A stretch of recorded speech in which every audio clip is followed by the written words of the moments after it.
ভাবলেই অবাক লাগে না যে একটা সময় ছিল যখন সেই ফ্রেন্ডটা স্কুলে না আসলে কিছুতেই মন লাগতো না, কিছুতেই সময় কাটতো না, আর এখন তাকে ছাড়াই জীবন কাটছে। বেস্ট পার্ট কি বলতো? দুজন বেস্ট ফ্রেন্ড যারা একে অপরের জন্য loyal, same priority, same hugs, same love, same bonding, no jealousy. বন্ধু মানে পিওর লাভ, নো ভেজাল, যার ভালোবাসায় কোনো স্বার্থ নেই। বন্ধুত্ব মানে যার সাথে চরম দুঃখের দিনও প্রাণ খুলে হাসতে পেরেছি।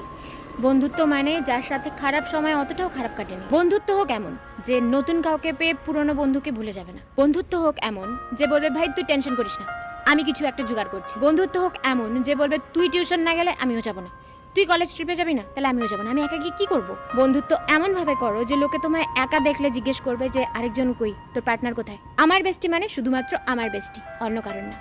ভালো থাকুক সেই সমস্ত বন্ধুরা যারা বন্ধু ছিল, আছে এবং আগামী দিনে যখন দাঁত ফোকলা হয়ে যাবে, সব দাঁত পড়ে যাবে, সেই ফোকলা দাঁতও একসাথে হাসবে, যে বলবে ভাই তুই চল আমি তোর সাথে আছি। আমার এরকম ফ্রেন্ডশিপ চাই।